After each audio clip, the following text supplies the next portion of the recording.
पूर्व deputy CM T S Singhdeo आज जहां कवर्धा पहुंचे, वहीं कवर्धा पहुंचकर उन्होंने लोहारीडीह के बंदियों से मुलाकात की। इसके साथ ही पत्रकारों से भी उन्होंने चर्चा की। पत्रकारों से चर्चा के दौरान उन्होंने बताया कि 5 बंदी ऐसे हैं जो घटनाक्रम के दिन वहां पर नहीं थे। इसके साथ ही उन्होंने यह भी कहा कि वर्तमान समय में पूरे घटनाक्रम को देखना चाहिए। आगे पत्रकारों के सवाल पर कहा कि उनकी मुलाकात आज डिप्टी सीएम विजय शर्मा से हुई, जिससे उन्होंने लोहारीडीह मामले को लेकर चर्चा भी किया है। हम आपको बताना चाहेंगे कि आज पूर्व deputy CM T S Singhdeo Kawardha पहुंचे, जहां उन्होंने पत्रकारों से चर्चा किया है और डिप्टी सीएम विजय शर्मा से भी उनकी मुलाकात हुई है। आखिर पत्रकारों के प्रश्नों का टीएस सिंहदेव ने उत्तर भी दिया है और हम आपको यह भी बताना चाहेंगे कि आगे के जानकारी के लिए आप बने रहे कवर्धा जंक्शन के साथ कि आखिर टीएस सिंहदेव ने पूरे मामले में क्या कुछ कहा है। वो किसी भी दल का हो, अगर आम जनों के बीच में कोई ऐसी घटना और ये अत्यधिक गंभीर घटना होती है तो उनकी जवाबदारी होती है कि वो जाएं। मुझे अपने से आना चाहिए, लेकिन मैं अपने से नहीं आया, भले किसी राजनीतिक दल का हो। लोगों के संदेश गए कि नहीं बाबा आपको आना चाहिए। तो अगर लोग बुला रहे हैं बाहर से मेरे को कि आपको यहाँ आना चाहिए, मतलब समाज में संतोष नहीं है। और जनप्रतिनिधि का तो काम ही है कि उसको पहल करना चाहिए। इसलिए नहीं कि आप कांग्रेस के हो, इसलिए नहीं कि आप भाजपा के हो, ये आपकी मात्र जवाबदेही है एक नागरिक के रूप में कि जनप्रतिनिधि। आप मीडिया के हो तो मीडिया राजनीति कर रही है। मीडिया कैसे राजनीति करेगी? आप अपना दायित्व का निर्वहन कर रहे हो, आपका काम है लोगों तक जानकारी पहुंचाना, सही जानकारी पहुंचाना। अब ये कह दिया जाए कि मीडिया कुछ कर रही है, पहल कर रही है, तो आपकी जवाबदारी। आप तो संवैधानिक व्यवस्था के तीसरे स्तंभ के बाहर के चौथे मान्य स्तंभ हो, इसलिए आप कर रहे हो। जनप्रतिनिधि भी एक स्तंभ है, संविधान का एक स्तंभ है, जिसको समाज के लिए व्यवस्था सुचारू रूप से चले उसमें अपनी भागीदारी निभानी है। तो ये दुर्भाग्य है कि हर चीज आजकल हम किसी दल के चश्मे से देखने लगे और घटना पीछे चली जाती है।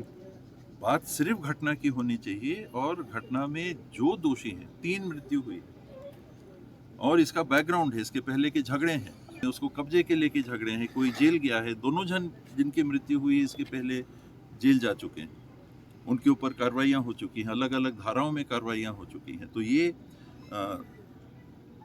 नाम चिन्हांकित शासन प्रशासन और आम लोगों की जानकारी में जीवन जीने वाले व्यक्ति हैं जो अनेकों घटनाओं में संलिप्त रहे, लेकिन किसी को ये अधिकार नहीं होता कि आप किसी की जान ले लें। कांग्रेस को लाना चाहिए, ये छत्तीसगढ़ के लोगों की बात होनी चाहिए और छत्तीसगढ़ के लोगों को अपने शासन और प्रशासन पे विश्वास बनने की बात होनी चाहिए। कार्रवाई ऐसी होनी चाहिए कि लोगों को लगे कि ये पक्ष या वो पक्ष या ये पार्टी या वो पार्टी के चलते कार्रवाई नहीं हुई है या सजा नहीं मिल रही है। सजा इसलिए मिल रही है कि फलाने व्यक्ति दोषी है, दोषी को सजा मिलनी चाहिए। इसमें पार्टी का कोई चाहिए। हम हैं तो भारत में, लागू तो है आईपीसी, अभी नए नाम से धाराएं लागू की गई हैं, नया संहिता लागू किया है, कानून का नई संहिता लागू की है।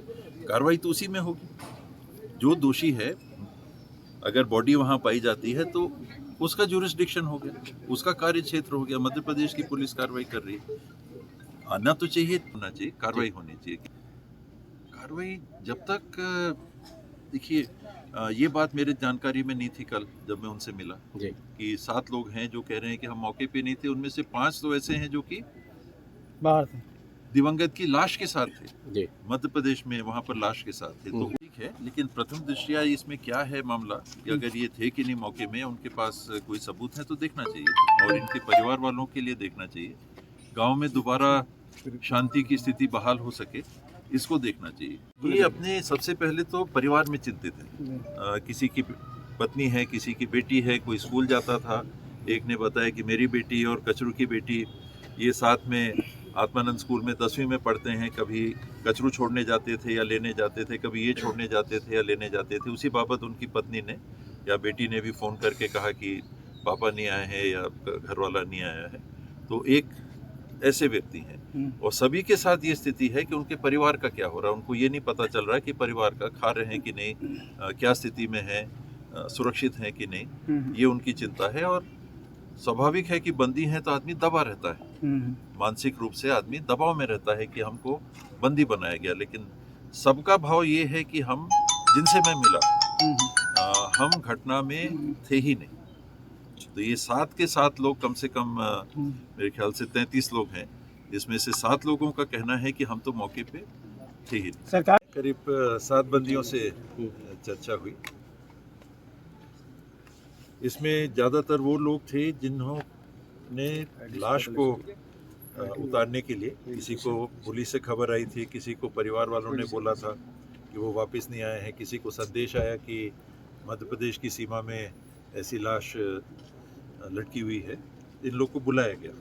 तो करीब 5 या 6 लोग तो ऐसे हैं, 5 लोग की जो लाश के साथ थे, अर्थात उनका भी ये कहना था कि रात वहाँ रुके, लाश को पुलिस जब आई तो उतारा गया, उतारने के बाद में फिर पोस्टमार्टम की प्रक्रिया हुई। 2 बार पोस्टमार्टम हुआ, एक बार पोस्टमार्टम हुआ, फिर एक और डॉक्टर आए, फिर पोस्टमार्टम हुआ, और सुबह फिर रेंगाखार की पुलिस के साथ में वाहन से शव को लाया गया।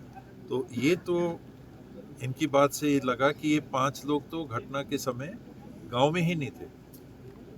और 2 लोग और हैं जो जिनसे मुलाकात हुई, एक गांव में सचिव हैं, दूसरे गांव में, उनने बताया कि वो घर में थे, मौके पे नहीं थे।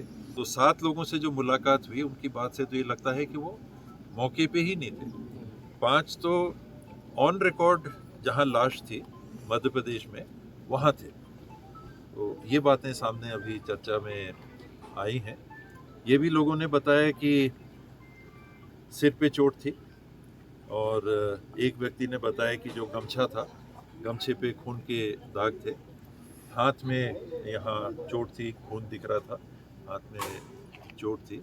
एक व्यक्ति ने बताया कि यहाँ कोई चोट थी। तो इस प्रकार से अलग अलग ये बातें, 5 में से 3 लोगों ने बताया कि चोट थी, और 5वें ने बताया कि जो कपड़ा था, गमछा जो पेड़ में लगा था, उस पे खून के निशान थे, और दाहिने हाथ में यहाँ खून बह रहा था, ऐसा करके। सर कबीरधाम जिले के खबरों के लिए आप बने रहे कवर्धा जंक्शन के साथ। इसके साथ ही आपको हमारी यह जानकारी अच्छी लगी हो तो वीडियो को लाइक, शेयर और सब्सक्राइब जरूर करें।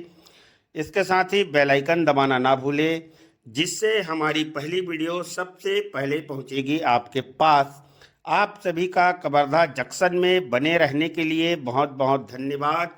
तो बहुत जल्द आप हमारे वीडियो को लाइक, शेयर और सब्सक्राइब करना ना भूलें, जिससे हमारी पहली वीडियो सबसे पहले पहुंचेगी आपके पास। आप सभी का एक बार पुनः कवर्धा जंक्शन की ओर से बहुत बहुत धन्यवाद।